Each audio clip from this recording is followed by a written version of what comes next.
So, Honorable Minister, you have the floor.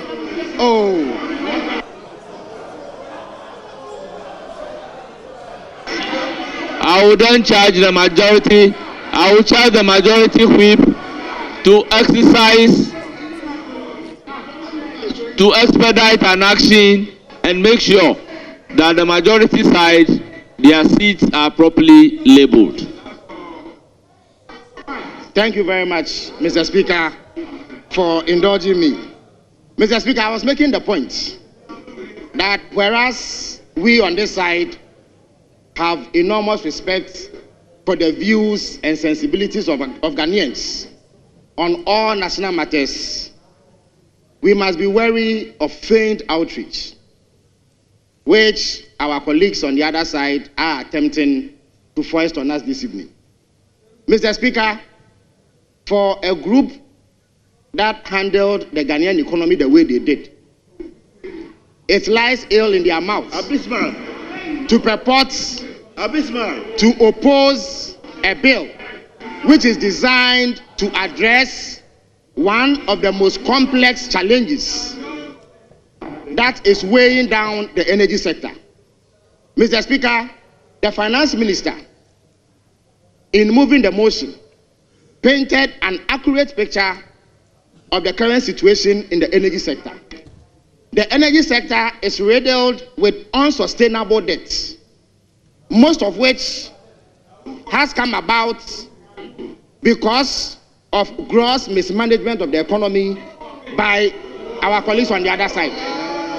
Mr. Speaker, as I speak, we require a colossal $3.7 billion, which translates into almost 50 billion Ghana cedis, to clear debts that have hung over our heads for close to 2 decades. Mr. Speaker, this has become a clear and present danger for Ghana's energy sector. And the time has come for bold initiatives to be adopted in order that we overcome this problem. Mr. Speaker, I was making the point just before I was interrupted that in our recent history, similar bold action has resulted in freeing up the space in the petroleum downstream sector. There was a time when persistent under-recoveries and huge debt overhangs created shortages in fuel products. The then government under President Mahama in 2015 took the bold step of carrying out full deregulation of the sector.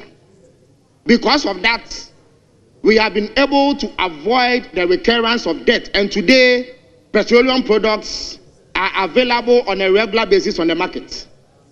Mr. Speaker, when debt threatened to hinder further progress in the energy sector, the Energy Sector Levies Act was passed by this House, and that resulted in the accrual of over 40 billion Ghana cedis over the 8-year period that our colleagues on the other side were in power. Somehow, they still managed, in spite of this colossal amount, to bequeath in excess of 80 billion Ghana cedis as debt to us when we took over. This has become a huge difficulty. And the minister says that if this difficulty in the power sector was to be resolved by passing it on to consumers in that sector, it would mean a 50% increase in electricity tariffs. It is the duty of governments to look for ways to lessen the burden and plight and suffering of the Ghanaian people. And that is precisely what this government has been doing. We committed ourselves to reducing hardships. And since we have been in power in the last 5 months, we have done more than any other government under the Fourth Republic to lessen the burden of the Ghanaian public. Mr. Speaker, as I speak to you, this pricing window would mark the 8th consecutive time that fuel prices have dropped. Yeah. When we took over power, fuel sold at an average of 15.6 Ghana cedis a litre. This added up to over 70 Ghana cedis a gallon for fuel. Because of prudent economic management and our ability to cause the appreciation of the cedi, fuel prices have now dropped to around 54 Ghana cedis a gallon. 70. From 70, which is a reduction of 16 Ghana cedis. Mr. Speaker, when our colleagues on the other side came into power in 2017, fuel sold at around 14 cedis a gallon. By the time they left power, a liter of fuel was selling at 15 Ghana cedis. A liter.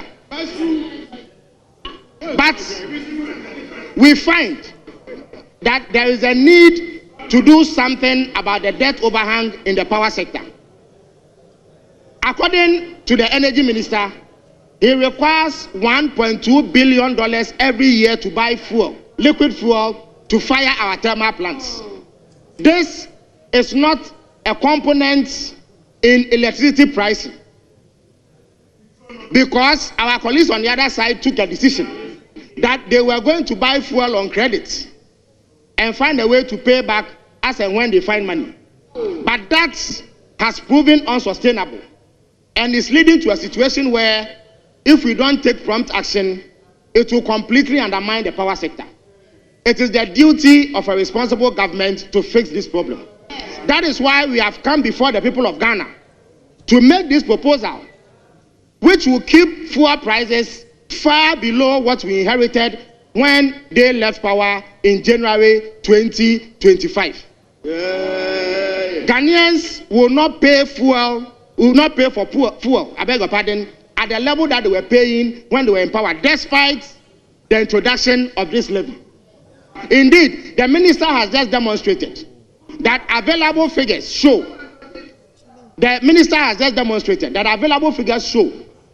that because of the consistent gains we have made in the value of the cedi, despite the introduction of this levy, we are going to have a net decrease. Let me recognize Honorable Minority Chief Whip. Speaker, our colleague made a significant point, and this is a house of record. He says his administration has reduced taxes more than any other administration. I want to put it to him. Speaker, you increase the sustainability levy from 1% to 3%. And then the sunset clause... Honorable member, what is your point of order? Speaker, it's a statement what is your point of order? Speaker, I can reference order 1, 2, 3, but what that is not your point of order? I'm saying that that statement is not true. Because that is his opinion. You can also Speaker, disagree with him. But I'm putting it to him that they increased sustainability levy from 1% to 3%. The sunset clause, which was supposed to exit at 2025, they extended it to 2028. The practice is that hold it when it gets to your 10. Then you can also place it on record. When it gets to your 10, then you can also place it on record. Your view can also be placed on record. And it is left out to the jury to decide what you said and what he said. Which one is correct? In this house, it is also a practice that when somebody is speaking and you put out an information which is falsehood, under order 122, we can come under that order, you see, and correct him. The order that you are quoting, that the member is stating falsehood, you are delving into a matter of privileges. That is how it is. Invoke the order and see whether it will not be a matter of privileges. It will be a matter of privileges. You can look at the relevant order. So you have the floor. Mr. Speaker, the Honorable Minority Chief Whip has spoken, but he has actually said nothing. Because I never said this government has reduced taxes more than any other government. I said this government has reduced hardships than any other government under the Fourth Republic, which is a fact. Indeed, the very commodity we are discussing, fuel, is cheaper now than when they left power. That is evidence of reducing hardship. Mr. Speaker, only last week or the week before, transportation prices fell by 15%. Mr. Speaker, there is evidence on the market that a gallon of oil, which sold above 1,000 Ghana cedis, now sells at 650 Ghana cedis. Mr. Speaker, multiple industries, including those who produce beverages, have announced significant reductions in the prices of their products. That is evidence of reducing hardships. Mr. Speaker, for the Ghanaian businessman who imported items, who used to exchange a dollar at 16 to 17 Ghana cedis, they now do so under 11 cedis. That is evidence of reducing hardships. So when I say that this government has done more to reduce hardships than any other under the Fourth Republic, I have spoken fact. It is grounded. But Mr. Speaker, I was making the point that whereas it is the duty of government to reduce hardships, it is also our duty to ensure that if we face imminent threats to the power sector, we act timeously to avert same. This arrangement, through the increase of ESLA, would ensure that at the very least this year, $500 million, equivalent to about 5.7 billion Ghana cedis, is available for the purchase of fuel. And Mr. Speaker, the only reason why fuel does not form part of power or electricity pricing is that they took a convenient political decision to exclude it in the price build-up in the hope that they could defer today's problem to tomorrow. That kind of governance always catches up with you. Mr. Speaker, I also noted that my respected friend who spoke on their behalf cited percentages in order to create the impression of humongous increases. Mr. Speaker, the famous economics professor, Aaron Levinstein, once said that statistics are like bikinis. What you see is suggestive, but what they conceal is vital. The reason why he cited percentages is to create a misleading impression that there has been an over-the-top increase in the price of fuel.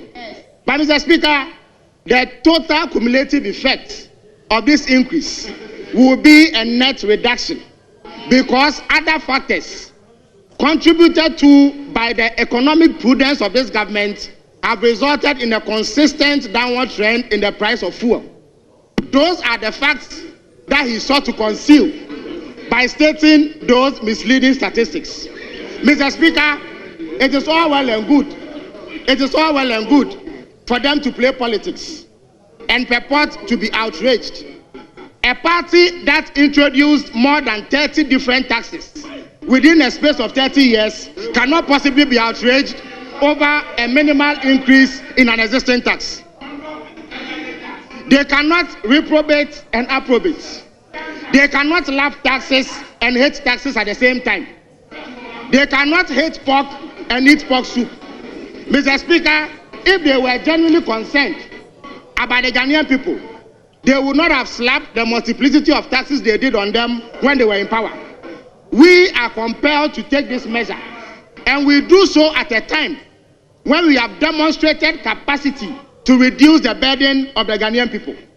And we commit to using the resources that accrue from this increase in the levy in a manner that sustainably addresses the biggest risk to the Ghanaian economy, which is the debt overhang in the power sector.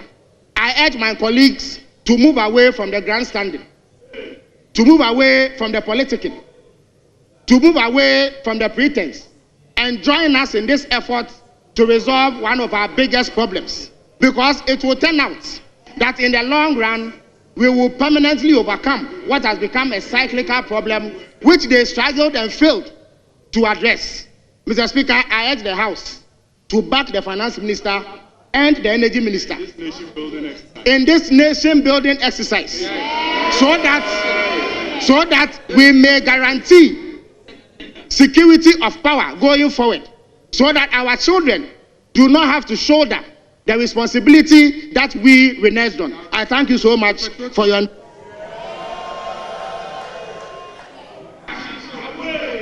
Honorable former minister, I intend to give the floor to Honorable Asafoje before you, because the statements that we are making while sitting, place it on record. Place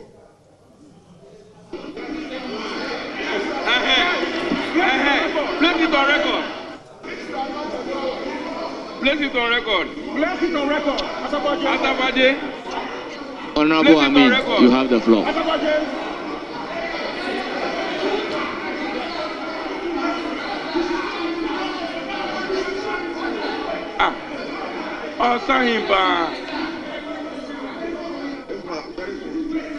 Honorable Amin, you have the floor. Afenyo, place it on record. Afenyo.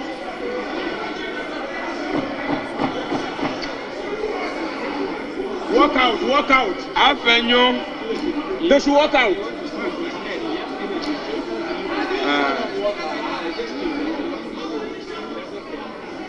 They went to sleep. If you can't, just walk out. You have the floor. Didn't you pass the gold ball? Search. Asafoje, on record. On record. Mr. Speaker. Honorable Mr. Amin Speaker. Adams, you have the floor. Mr. Speaker.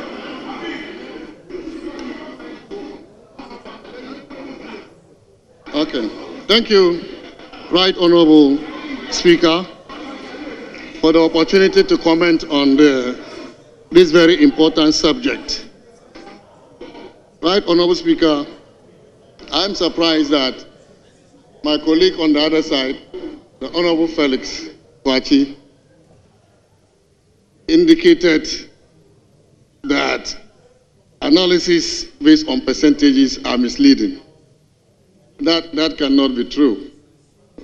Whether you do absolute analysis based on absolute numbers or based on percentages, they are all correct. And so depending on what suits you, you can do analysis based on that. And so it will be intellectually incorrect to suggest that when you make analysis based on percentages, it's misleading. That cannot be true.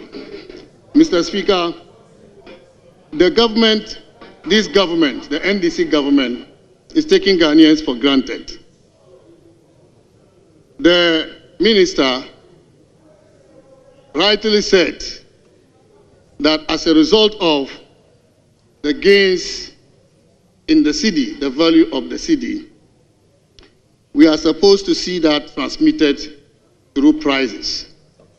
And therefore, is expecting the prices of petroleum products to even go down better. But that is the issue.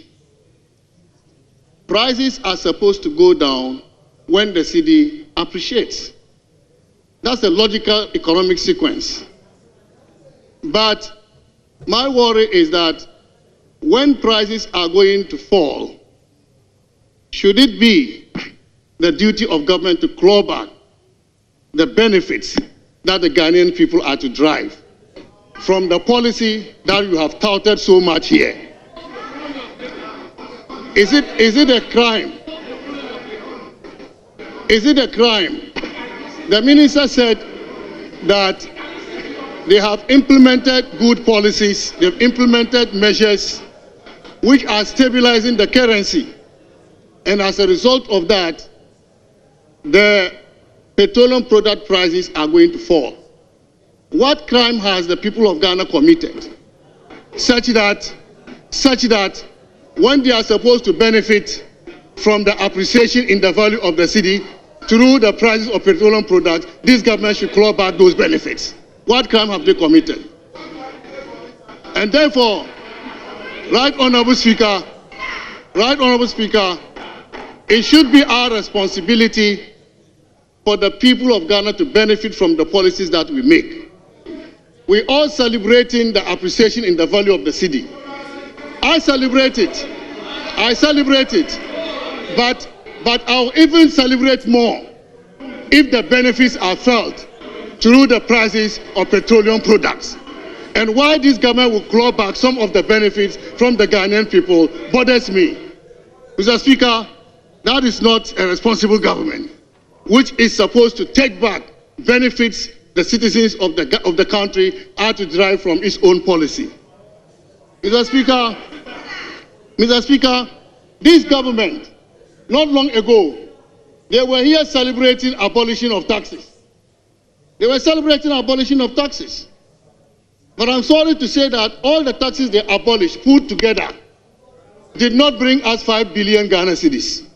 Put together, did not bring us 5 billion Ghana cedis. This government is seeking to raise 5.7 billion Ghana cedis from the increase in the levies for petroleum products. Mr. Speaker, I said in this House during the debate on the budget that this government, in abolishing the taxes, was giving you something in your hand with the left hand, and they were going to take it back from your hand with their right hand. And not only take it from your hand, but take what was in your pocket in addition. And this is exactly what they are doing with the petroleum taxes that they are increasing. Mr. Speaker, we know, we've been in government before, you are in government today. We know the realities governments are faced with sometimes. Because every policy we make has trade-offs. Therefore, by stabilizing the cedi, petroleum product prices will fall. Revenue from petroleum taxes will also fall. I was expecting the minister to be candid with us. And as a result of that, the minister needed additional revenue to be able to balance the budget. Everybody will understand this. But to say that we are increasing these levies to address power sector challenges, these power sector challenges they've canvassed were equally canvassed during the presentation of the budget. The minister knew about all this and allocated 28 billion Ghana cedis for energy sector shortfall payment. He knew about that. And that's why he budgeted for the 28 billion. So if you are losing revenue from petroleum taxes because petroleum prices will go down as a result of the stabilization of the cedi, tell us. But even if you are losing revenue there, Mr. Speaker, if you are losing revenue there, the Ghana Revenue Authority exceeded its revenue target in the first quarter by 2.5 billion Ghana cedis. They are on their way. They are on their way. I have seen the data to achieving about 3 billion Ghana cedis excess for the second quarter. And that should give you the 5 billion Ghana cedis the minister is seeking to raise from petroleum taxes. And so there's no justification for the increase in the levy on petroleum prices, Mr. Speaker. I'm even worried why this is being taken under certificate of urgency. Why should we take this under certificate of urgency? What has changed that will warrant this House to take this bill under certificate of urgency? We are rushing to impose additional taxes on the people of Ghana. Mr. Speaker, we kept the lights on in spite of the challenges they are talking about in the energy sector. We kept the lights on. And so if you cannot do it, give up. Tell the people of Ghana you cannot do it. We kept the lights on in spite of those challenges. You are talking about the debts in the energy sector. Now who caused some? Didn't you sign the take-or-pay contracts? And when you signed the take-or-pay contracts, did you incorporate the excess capacity into the tariffs? You didn't do that. Mr. Speaker, at the end of 2024, we closed the ESLA PLC. The ESLA PLC, which used to take almost half of the ESLA levies that were collected to service bonds, the ESLA bonds. We closed the program, which means that this government now has the full complement of all the levies collected. If you are collecting 6 billion Ghana cedis a year, and only 3 billion Ghana cedis was coming to you, now that you have the 6 billion Ghana cedis, is there any basis to go out and tax the Ghanaian people any further? There is no basis to do that, Mr. Speaker. And this is why I think that the minister should come again. This is exploitative. Mr. Speaker, when it comes to fuel costs, which, as I see on this report, the minister said is going to lead to increase in tariffs by over 50%. What fuel costs are we talking about? One liquid fuel. If you take the price built up for power, the power sector, for electricity, it includes fuel. Fuel has always been part of it. And then the formula does not differentiate whether it is liquid fuel or gas fuel. It is fuel. It is part of the composite tariff for generation. We know it. Honorable Abujinapo, you know what I'm talking about. Felix, you know what I'm talking about. Fuel has always been part of the build-up. And so I am surprised, even if it is liquid fuel, how much liquid fuel do we use? We use gas most of the time. The liquid fuel we use is so little to the extent that the fuel that they are now introducing, liquid fuel, will lead to tariff increase by 50%. Mr. Speaker, that cannot be true. Honorable Minister, come again. And so to conclude, right, Honorable Speaker, the MPP has a record of also reducing taxes. When it comes to even petroleum taxes, we have a record. We abolished the excise petroleum taxes. We reduced taxes on public lighting. We reduced taxes on the National Electricity Scheme. We reduced the special petroleum tax, which you people introduced at 18%. We reduced it to 13%. And we converted it from ad valorem tax to specific tax, so that it's no longer percentage, it is specific. We've done this before. And I was expecting that you, our friends and brothers on the other side, who have talked so much about tax increases under the NPP government, and that you were going to abolish it. You only abolished taxes that could not give us 5 billion, and you are turning around to impose taxes on the people of Ghana, to increase taxes and take 5.7 billion Ghana cedis. Mr. Speaker, this is not good. We must let the Ghanaian people have confidence and trust in politicians. When we give something with the left hand and we take it back with the right hand, the people of Ghana lose that confidence and trust in us.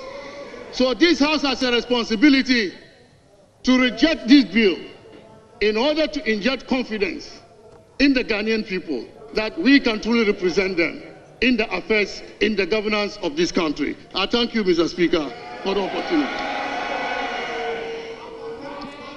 Honorable John Jinapo, Minister for Energy and Transition. Let me thank you.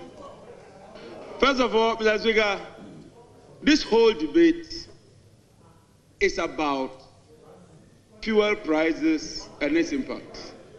And we are having this debate because under the NDC government, fuel has reduced from about 15 point something to about 12 cedi. In fact, that is the whole debate. This whole debate is because of a reduction. But for that reduction, we will be debating. Because the debate is, what reduction is the consumer getting? And what is government taking to support reliable, affordable, uninterruptible supply of power? This is it. Mr. Speaker, my good friend, the deputy ranking says that fuel prices will increase by 100%. With the greatest of respect, that is completely misleading. And in Wuntumi's words, Mr. Speaker, if I may borrow, once again, Mr. Speaker, if I may borrow the strong and venerable Wuntumi's words. Honorable Minister, what is the meaning? This cannot be the case. And to sum it in English, it simply means that it's inaccurate. That is all. It simply means it's inaccurate. But Mr. Speaker, my good friend, Honorable former Finance Minister, talks about fuel prices. Honorable Aminanta, consumption increases by 300 megawatts every year. When we were handing over, we handed over the Atuabu gas processing plant.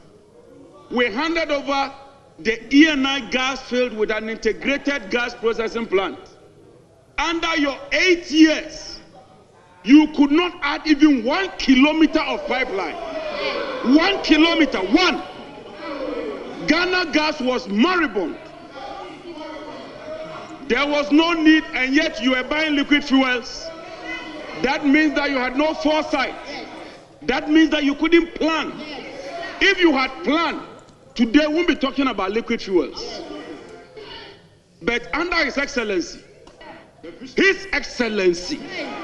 John Dramani Mahama, I want to assure you, just as we did in 2015-2016, we are resolving the energy sector problems. We are dealing with it. And I'm happy to note that the power supply is improving day by day by day by day. Mr. Speaker, for the records, your last month in December, load shedding went as far as 790 megawatts. Today we are not shedding load. Today we are not shedding load. And he says that, Mr. Speaker, he says that, what are we doing? When we were leaving office, and these are facts, you know I don't joke with my facts. No, I don't joke with my facts. Because facts are sacrosanct. You can have your opinion, I can have my opinion, but as for facts, there can only be one fact. When we were leaving office, the losses as far as ECG was concerned was 22%. Under your administration, the losses gone up to about 40%. That is a fact, and you can check from the records. Mr. Speaker, when we were leaving office, the debt as of September 2017, and you can check ESLA PLC, was 9.7 billion cedis. You collected 45 billion, and yet ended up a debt with about 80 billion to us. That is your record. That is your record. And when we, NDC members of John Mahama's administration, when we are taking pragmatic steps, smart moves, intellectual moves to address the situation, you want to antagonize us? Please retreat. Retreat, because this will not help you. Mr. Speaker, let me assure you that unlike the previous administration, we decided to use ESLA proceeds to pay for pension funds. We will use these funds judiciously for the energy sector. And I tell you, we are determined to turn this sector around. Mr. Speaker, on this note, and on this auspicious note, let me make it clear that irrespective of the 1 cedi, we are not going to see an increase in the price of pump price at the petroleum sector. It is only an intelligent government that can do this. No, it's only a smart government. It's only a government with acumen that can do this. You had 8 years, you messed the economy up, you took us to IMF, you gave us a haircut, you gave us higher inflation, a higher exchange rate, and when we have taken over and we are turning things around, you want to instigate the people around us. It will not work, Mr. Speaker. Mr. Speaker, the people of Ghana knows better. And I tell you that we will turn this economy around. I have confidence in President Mahama. And I have confidence in Atu Forcing, who is forcing. Mr. Speaker, on this note, I know that time is fast spent. It's 10 minutes to 11 to 10 o'clock. And so with your permission, Mr. Speaker, I know you've been sitting for long and you want to retire. So, Mr. Speaker, if it pleases you, you may put the question and we'll go home. Thank you, Right Honourable Speaker.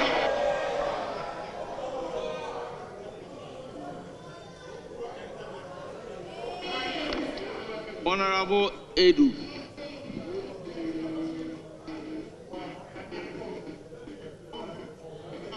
Okay.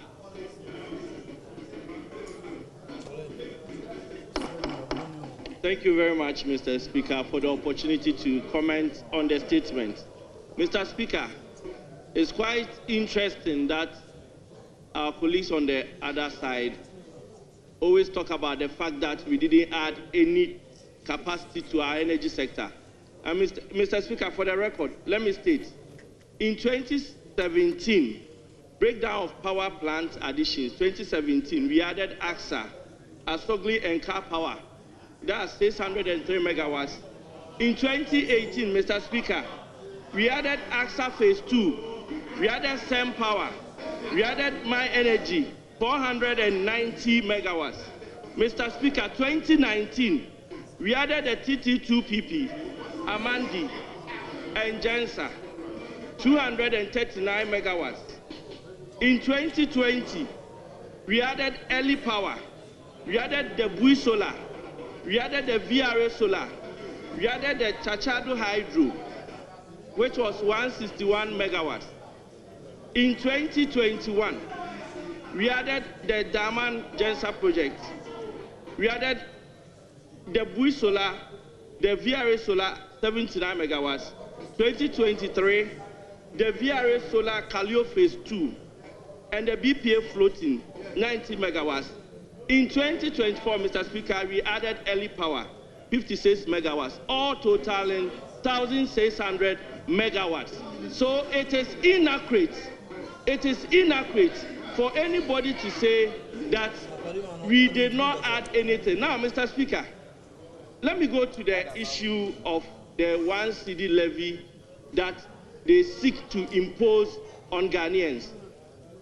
I heard the finance minister and the minister for energy saying that they have reduced petroleum prices to about 11 cedis. And for the records, Mr. Speaker, in petroleum pricing, there are 3 factors that composes the petroleum pricing. 1, the FX, 2, the world market price, and 3, the taxes. We all know that FX and world market price are volatile and fluctuate every time. The constant in the pricing is the taxes. It will interest you to know that from all the presidents that we've had, from ex-President Jerry John Rawlings to ex-President Kufuor, to ex-President Tata Mills, to ex-President John Mahama I, to ex-President Nana Akufo-Addo, Mr. Speaker, all the taxes and levies together that we have had over the period is 2 cedis 30 pesos. 2 cedis 30 pesos. It also interests you to know, Mr. Speaker, that as of 2024, the world market price of petroleum was hovering around $800. Between 2020 to 2024, world market price was between $1,200 and $800. And that was when we were buying fuel at 15 cedis. So taking the constant tax of 2 cedi 30 pesos out, it means between the world market price and the FX, we were buying fuel around, when you take the tax out, it was around 13 cedis, Mr. Speaker. Today, prices are around 11 cedis.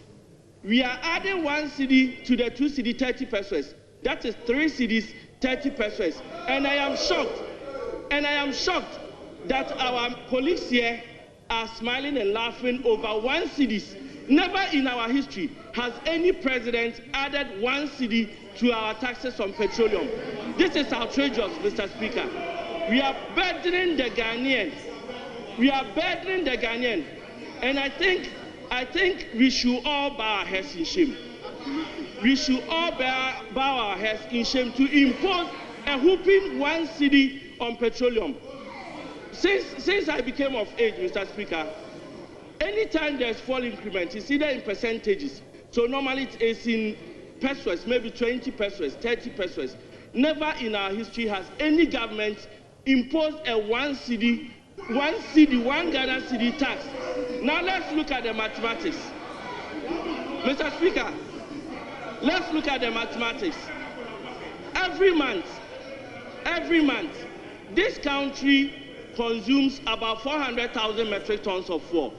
When you convert that to letters, it is about 470 million letters monthly, which if you multiply by the 1 cedi, it means you will be paying about 475 million monthly. We are taking 475 million from the pockets of the ordinary Ghanaian, which translates to about 5.7 billion in a year. 5.7 billion in a year. That is outrageous, Mr. Speaker. And I believe that taking this money from the pockets of Ghanaians is going to, one, affect individual incomes. It's also going to affect businesses. The ministers should find an alternative. If they want revenue generation, they should find an alternative that will help them, rather than this clandestine move of reimposing the e-levy on Ghanaians. And at this point, Mr. Speaker, I would say that this is very insensitive, and we, on the minority side, Mr. Speaker, for this one, kill and cheer. Yes, Honorable Kwame Governor Sagboja.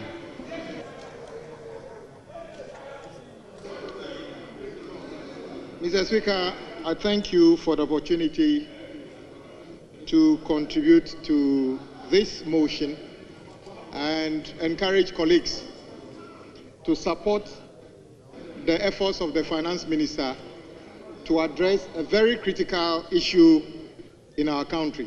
Mr. Speaker, this issue in the energy sector resonates with the rest of the sectors in the economy. Mr. Speaker, I hear the minority leader always asking, why are you not paying contractors? Why are you not paying contractors? Well, part of the reason we are paying slowly the debt you left, which is 21 billion Ghana cedi, is because you have created so much mess in the energy sector, and because President Mahama is determined to keep the lights on, we spend a lot of the resources buying fuel to operate the generators. Mr. Speaker, when my good friend Colin was speaking, he reminds me of some of the economic theories Dr. Baumia was teaching us. I heard my colleague Colin saying that the increment in the fuel prices that would come as a result of what we are trying to do will be worse than what they were doing. Honorable Collins, the fact is that by the time you were leaving office, a litre of fuel was around 15 cedis per litre.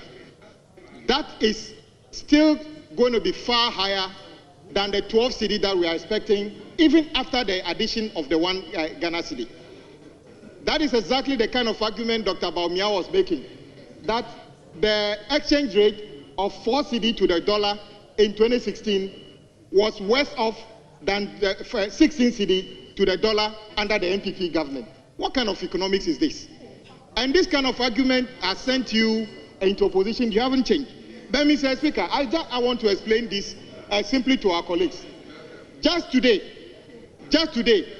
Honorable Collins and a lot of my colleagues came here saying that, why did you stop the road construction in our communities? It is very simple. And I heard him saying, Mr. Speaker, these taxes, when paid, would free the finance minister to release money to other sectors, including the road ministry. So once you have made your point that you do not want this tax, as my very good colleague said, that we are not going to pay, just know that the impact of that will also reflect on the roads in your community. So once you decide that these monies are not necessary, I can understand that, including the finance minister. In fact, a lot of road projects are in the former finance minister's community. The contractors are not working, isn't it? Simply because we don't have money to pay them. The contractors are not working. Even your own community, the contractors are parked off site. In fact, the ones that actually work You didn't pay them before going. Now we are faced with the burden of looking for money to pay for the contractors that work in the community. And then we are saying that free the finance minister. So you allocate money to me so that I pay the contractors who work for you. You say, yeah. Anyway, I have taken judicious notice of everybody who says, yeah. I have taken a very critical look at the faces of everybody who say yeah. And I'll apply it to the work I'm going to do. Mr. Speaker, this is not a joke. And I want to commend the energy minister for the great job he's done. Our colleagues opposite thought they set a trap for us by actually messing the finances in the energy sector. They were shouting, saying that Doomsaw will come, Doomsaw will come. You have been exposed. Doomsaw is not here. The energy minister is fixing the problem. We want to make it even more sustainable. You are not paying the IPPs. We are not paying the IPPs. Today, you see a government that is determined to use the money to fix the problem, build new gas plants, because you are afraid that you'll be exposed further. You say, Yentia. As for the Yentia, I've heard it. And we will make sure that we use these monies to address the shortfalls in the energy sector. And I want to encourage you, don't see this as politics. When the lights are kept on, they are kept on for all of us. When the economy collapses, it collapses for all of us. So I want to commend the finance minister for this bold step. Few months ago, you decided that you spend the money and embellish it and say we will not pay. Honorable Ato Forson is saying that, no, we'll come to the people of this country and be honest with them that we have a problem and we want to solve the problem. Isn't it amazing that all that you are saying about the increment, this evening, the price of fuel will still fall? Is that not magic to you? That you are crying that things will go up. Yet even after the addition of the 1 cedi, the price has fallen. That is smart economics. That is what you were not able to do.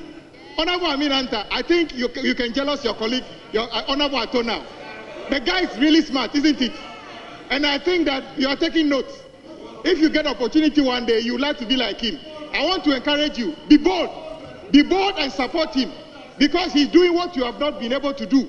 And he's going to make sure he takes the money, allocate money to me to fix the roads that have been done in the community, which you didn't pay for before leaving office. On this note, I encourage you to support him. Don't just join them. Don't say Yentia, because as a former finance minister, following them and saying Yentia, they may not know the economics. You know. Guide them to say that we should pay this so that the problem will be fixed. With this note, Mr. Speaker, I want to encourage colleagues. The net effect is that the Ghanaian is not going to be affected negatively by this increment. The net effect is that this economy is healthier than the economy you left.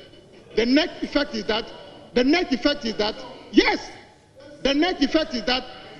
the fact that we are going to pay your debt, and in very soon, Mr. Speaker, I will explain to you, where under this government, even contractors were paid millions of dollars, and we didn't get even 1 kilometer of road out of it. All those who come out, for the Ghanaian to know how you mismanage our economy. So when we are talking, please, give us some peace of mind to solve problems of the Ghanaian. Give us the peace of mind. Mr. Speaker, the mess they left, if we want to debate the mess these people left in every ministry, it will be difficult for them to open their mouth. And at the right time, Mr. Speaker, some of these details will come out, and you feel ashamed of what your government did to the people of this country. Of course, Yentia, for the one that matters to Ghanaians, when you pay $30 million to a contractor for no work, you are happy about that one. Anyway, we thank God, and my minority leader, I am very grateful that you are happy today. Untumi has been released from custody, so now there will not be anything. Thank you very much for the opportunity. Yes, Honorable Minority Leader.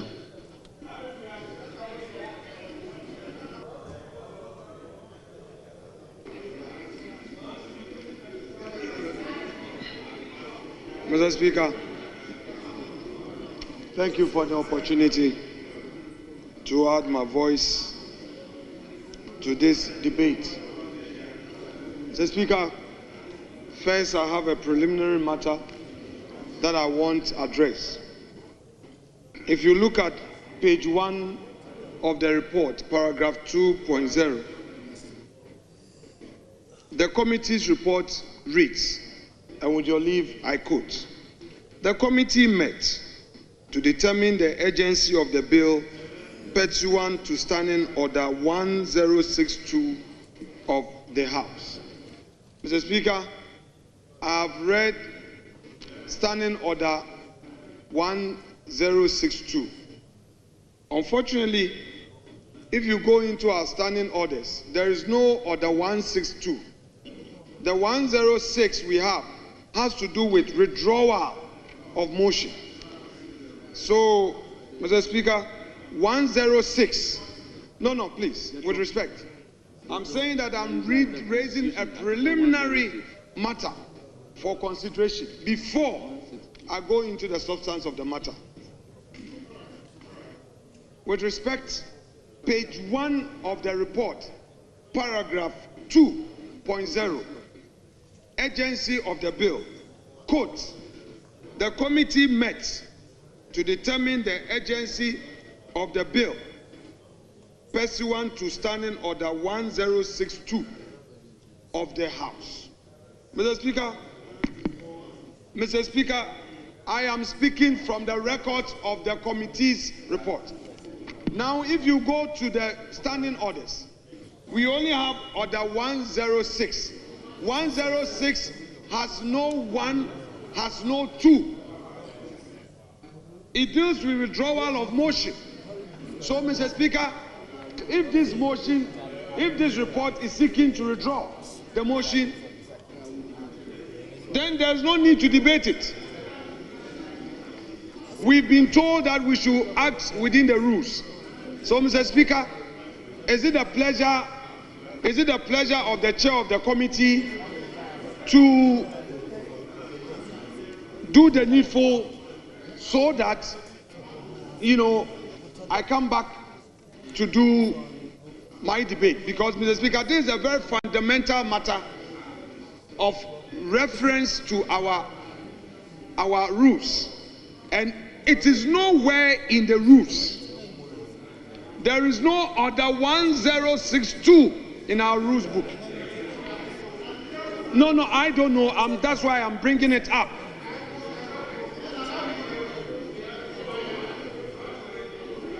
Honorable Chairman of the committee. Mr. Speaker, it is obviously an error. We came pursuant to Order 160, not 106. It's 160. Leave accordingly granted. The report is corrected.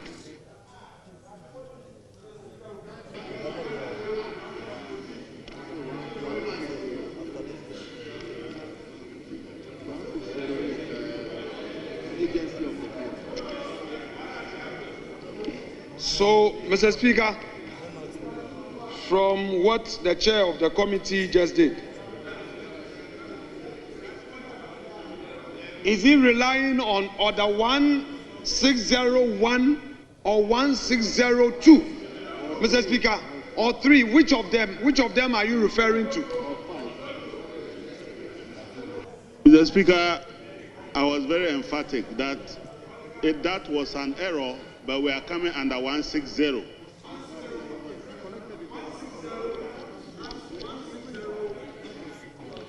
Honorable Minority Just Leader, 160. It doesn't lie within your power to say whether it is 1601, 1602, or 1603.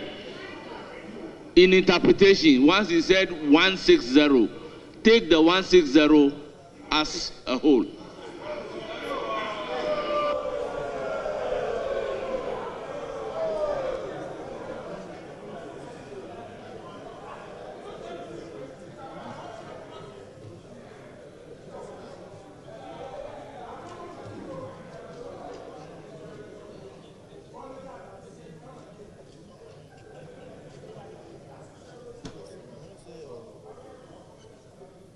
You have the floor. Mr. Speaker, I just want to know from the chair the leave he sought and the corrections that he made, pursuant to your leave. I think we've all heard him. So he's relying the paragraph 2.0 now reads order 160 of the House. Is that the case? Very well.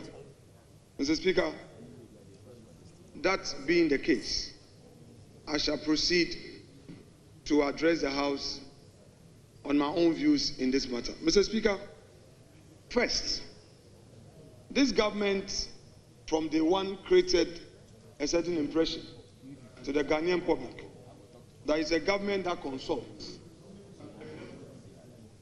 Unfortunately, this bill, which was just introduced to the House,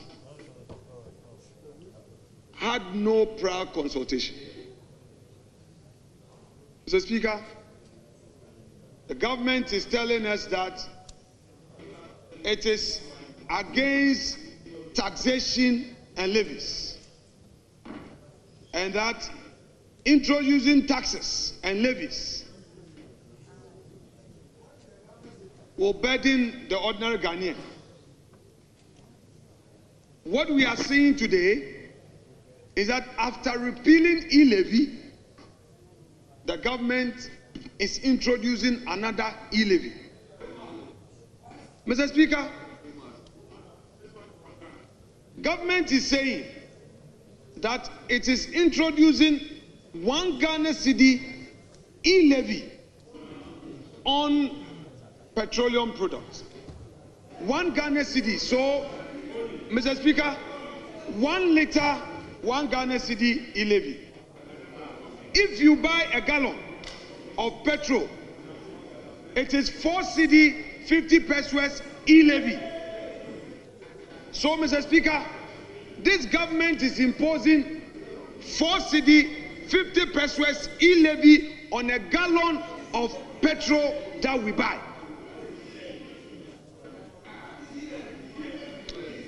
Yes, you have energy. You said energy. Honorable Minority Leader, levy. I recognize Honorable Abuja. We stood for Mr. Speaker. Mr. Abuja spoke for 19 minutes. We all sat and listened to him. Very well. I would allow you. This is your government's bill. If that's what you want to do, it's 10 o'clock. Let's proceed. No, Honorable Mr. Speaker, when we do it to them, nobody should cry. It's okay. Filibuster. Go ahead and filibuster. Mr. Speaker, my nephews do watch parliamentary proceedings. They know what e-levy was, which was repealed. When the minority leader keeps talking about e-levy and they are watching, they may get confused. To save my nephews, let the minority leader just know that there's no semblance of e-levy in this house today. So you are debating a completely different bill. Actually, I want to suggest that perhaps he's been given the wrong bill, because there's no e-levy in this house.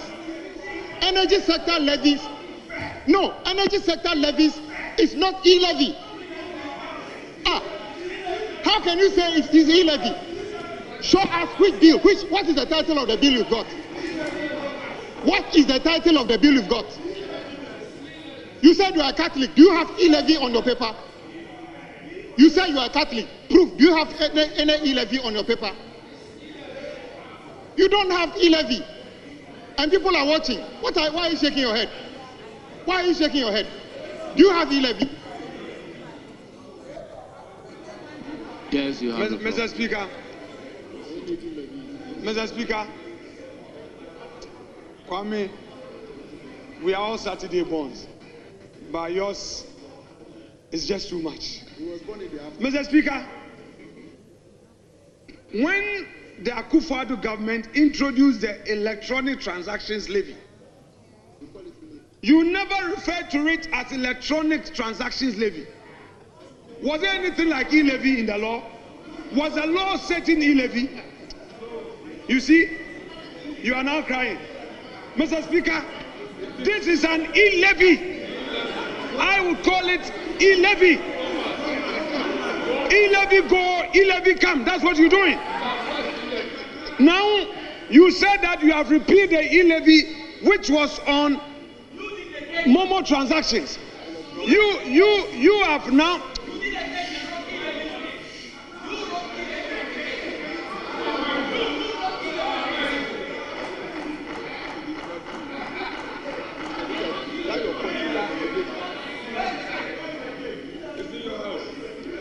Don't forget that when I sit down, your leader is going to be on his feet. So be careful. When I'm done, the last person to speak is the leader of the house. So continue. Continue. When I'm done, I'm not the final person to speak. When I'm done, he would be the next. So continue. You continue.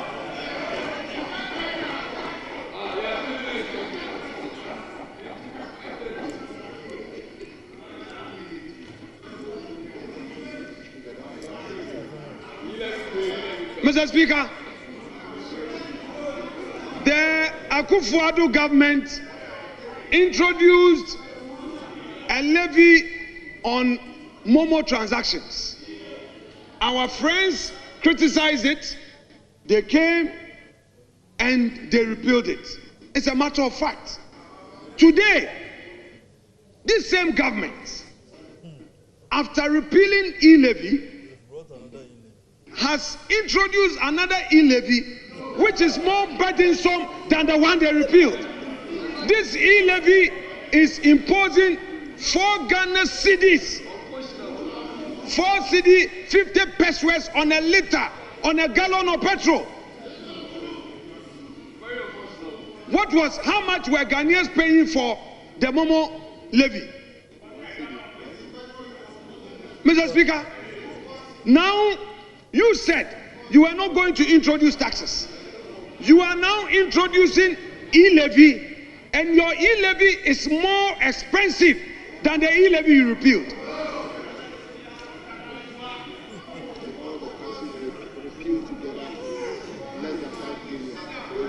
If you put all the taxes, the e-levy you repealed, how much Ghanaians were paying for that e-levy compared to how much Ghanaians will pay?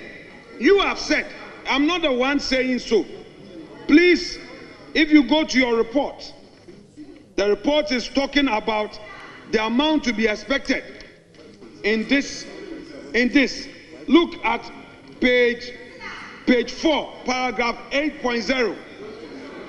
Your e-levy is going to impose a huge burden that will cost the Ghanaian taxpayer in excess of 5.7 billion cedis. The e-levy that you repealed was less than 2 billion.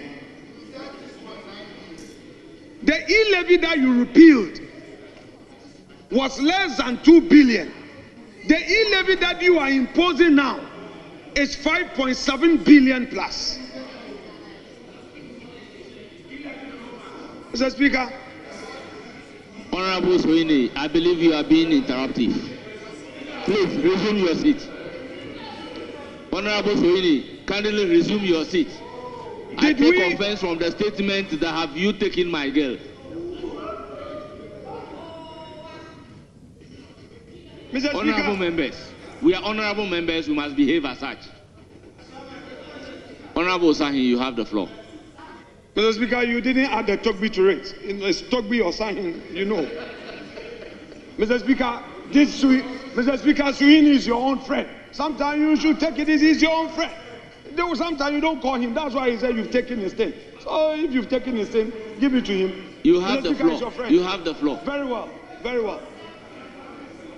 Mr. Speaker, they are today imposing 4 cedi 50 pesos on a gallon, on each gallon of petrol. On each gallon of petrol, you are imposing e-levy of 4 cedi 50 pesos. Mr. Speaker, I want to read portions of the report. Mr. Speaker, the minister said, under object of the bill, I quote, paragraph 5.0, the purpose of the bill is to amend the Energy Sector Levies Act 2025, Act 1135, to increase the rates of the energy sector shortfall and debt repayment levy in order to raise additional revenue to support the payment of energy sector's shortfall, reduce energy sector debt, and stabilize power supply. Mr. Speaker, Honorable Kwame Agboja was talking about payment of road contractors. Mr. Speaker, for the records, this bill, this levy is not for the payment of road contractors. Mr. Speaker, this e-levy is going to pay for the pay or take contract that you signed in 2015. This e-levy. Mr. Speaker, in 2015 in this house, Dr. Mark Esebeyabua took the NDC government to the Supreme Court, questioning the government on why it was signing power purchase agreement without recourse to Parliament. This government defended its action and said that, well, ECG had its own board. And to the extent that ECG was a limited liability company, albeit government being a sole shareholder, they could do their own business. And the Supreme Court upheld that argument for them. And that is why all those contracts were signed. Can you tell us how many power purchase agreements were signed by the Akufo-Addo government? Can you? Because the Akufo-Addo government was paying for the power purchase agreement you signed and bequeathed it. But, Mr. Speaker, I will not be hypocritical. I know my friends have not played the game fairly, but I will take it from the ending part of Kwame Agboja's submission that let's look at Ghana. And I would raise my submissions from there. If you fail to be honest with the people, this is your shame. In fact, this night is a night of shame for you guys. E-levy, you repeal, you introduce e-levy. I am surprised Honorable Jinapor is not in this chamber. When he came into office, he talked about the challenges at ECG. And I'm with him on that score. Mr. Speaker, the time has come for us as a political class to look at the institutional failures and address them. If Honorable Minister of Energy comes to this house introducing reforms, I will be the first to support him. If he comes to do politics, saying that during your time it was 22% transmission losses and our time is 40%, that is the usual politics. Now, the mistake you are making is that imposing these levies without addressing the challenges at ECG, Mr. Speaker, you come to square one. Mr. Speaker, I want colleagues, I have chaired that board. And the problems of that institution,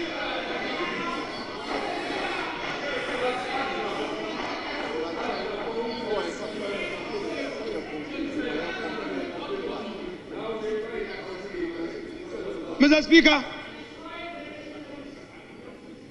the fact that I'm in opposition does not mean that you in government should fail. No. Mr. Speaker, but I'm saying that the challenges in that institution is beyond you in government and I in opposition. If we want to look at it with a partisan eye, gentlemen and ladies of this chamber, we would always come here and argue. But the problems will be there. I am rather proposing to this government that focus on reforms at ECG. The power we produce.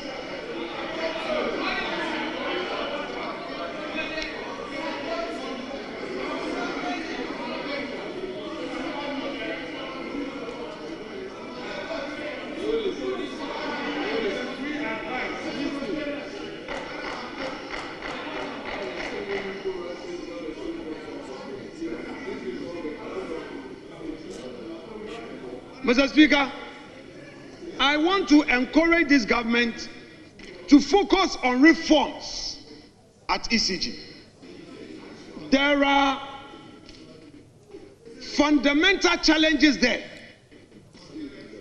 from the point where people consume the power without paying.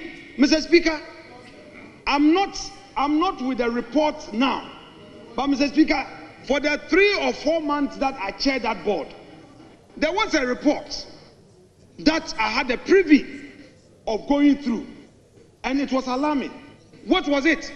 That less than 30% of the users of the power we generate actually pay. Most households have illegally connected. Most factories do not pay power.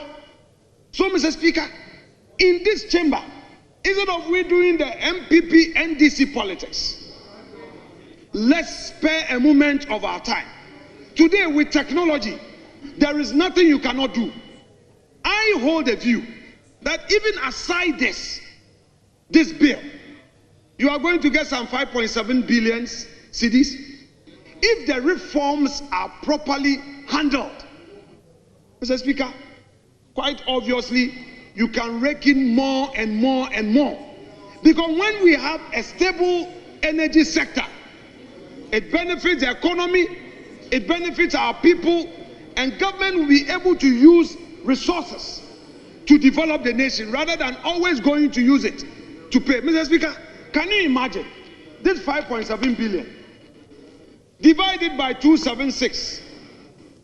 This is supposed to be monthly, correct? Yes. Divided by 276.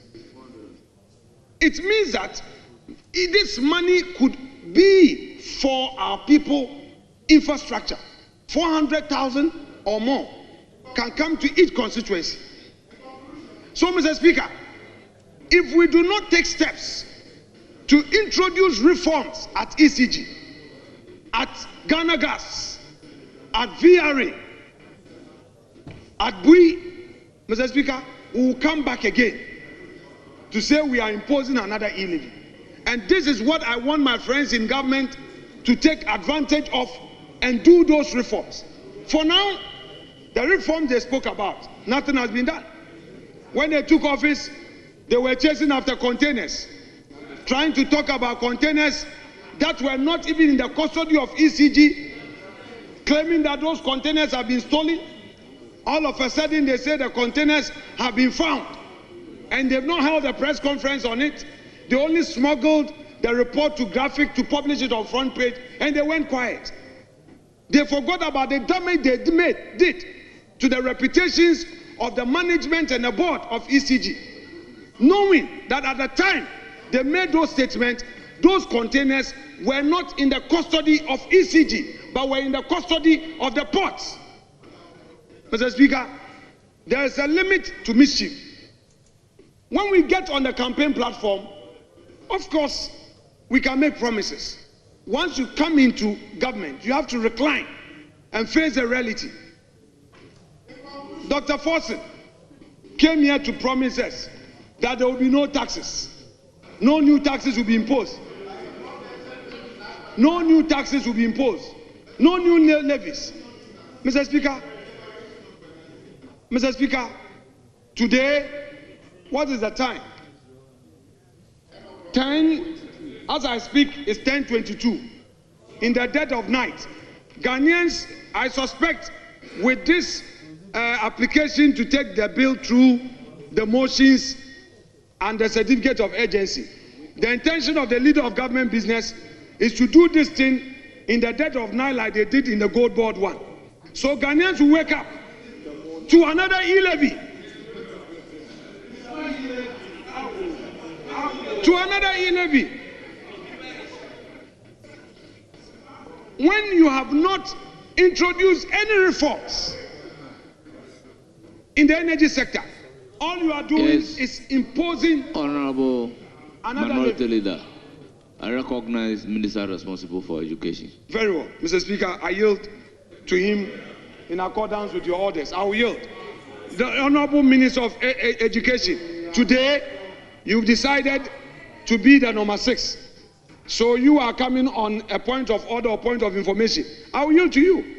You guys will never listen to others in silence, but it's okay. Don't forget that when I'm done, your leader will speak. Minority Leader. What you forgotten. Honorable Minority Leader, with all due respect, I indicated to you humbly that I recognize the minister responsible for education. So please, kindly resume your seat and let's hear him. Mr. Speaker, I will resume my seat. Bear with me a moment. Mr. Speaker, I can take heckling. But where backbenchers are throwing their left hand and shouting, that is unacceptable. They are all of them.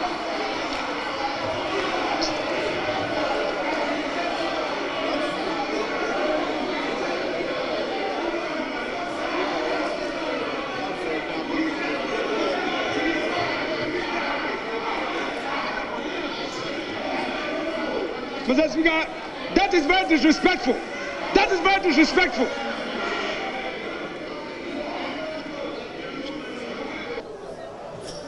Yes, Honorable Minister for Education. Mr. Speaker, let me thank you very much. The Honorable Minority Leader knows that when the leader is on his feet, it must be very compelling for me to come on a point of order. Mr. Speaker, I do so on 2 counts. One, repeatedly he stated